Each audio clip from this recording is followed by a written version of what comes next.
किसी संत ने सदगुरु कबीर साहब से पूछा कि हे महात्मा जी, आप कौन सी भक्ति करते हैं।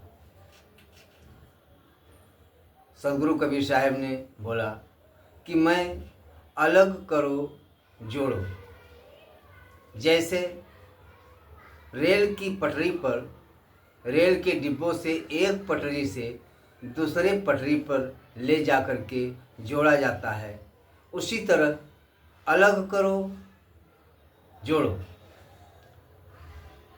उसी प्रकार मैं सांसारिक विषय वासनाओं को तोड़ करके सर्वव्यापी परमात्मा सच्चिदानंद में जोड़ता हूँ।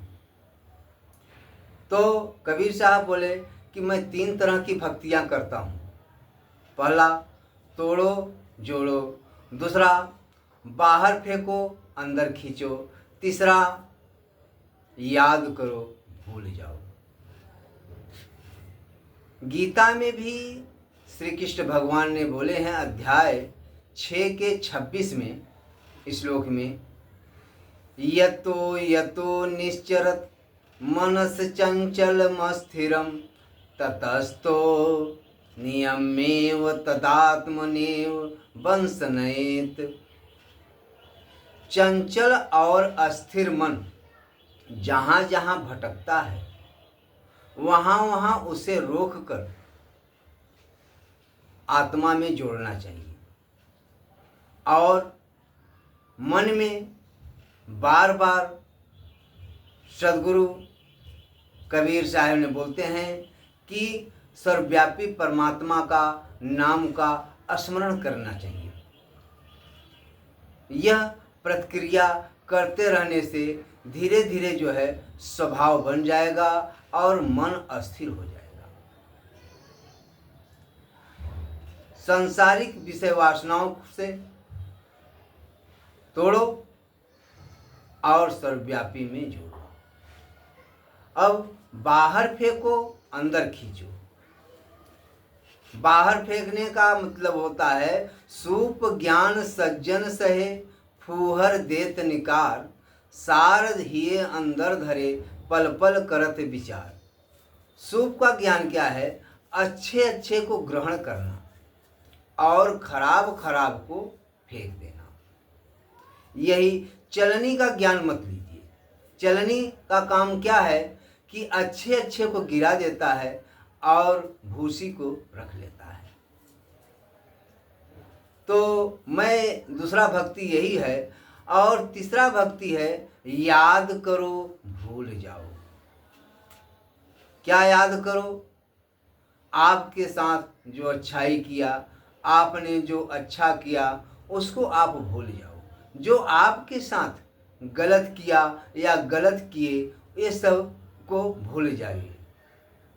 तो यही जो है सद्गुणों को याद करो और दुर्गुणों को भूल जाओ। यही कबीर साहब की साधना पद्धति है। और बिन जो है सद्गुरु की दया से ये सार शब्द का पता नहीं चलता है।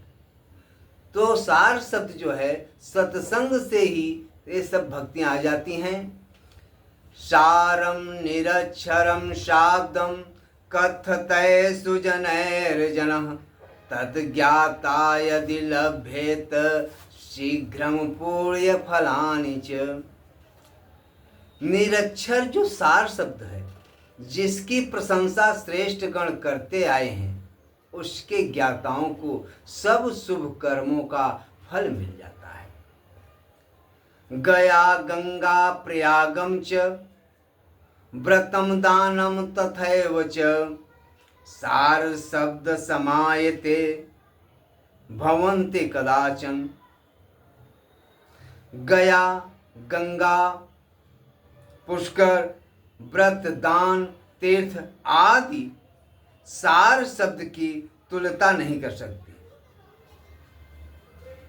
सहस्त्रों प्रकार के व्रत दान और तपस्या कितना भी साधन करे, सार शब्द की समानता नहीं कर सकता।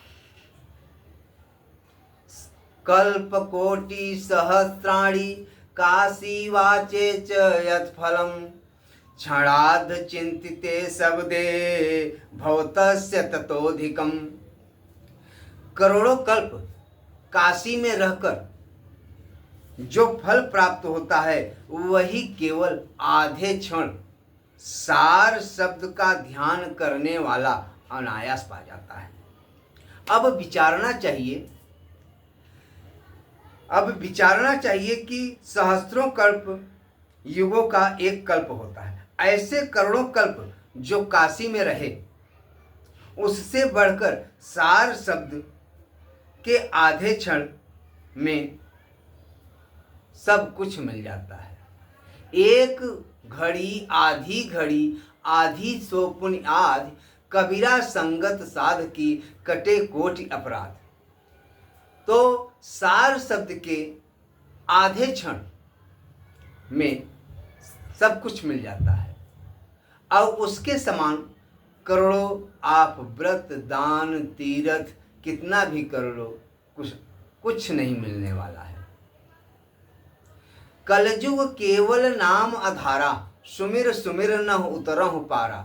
कलयुग में केवल नाम की महिमा की गई है। आप कितना भी जप तप योग साधना कर लो, लेकिन अगर सार शब्द सतनाम ये सब नहीं मिला तो कुछ नहीं, और ये बिना सद्गुरु के दया से नहीं मिल सकता है। इसमें गोस्वामी तुलसीदास जी भी यही बात बोले हैं, कलयुग केवल नाम आधारा, सुमिर सुमिर नर उतरहु पारा।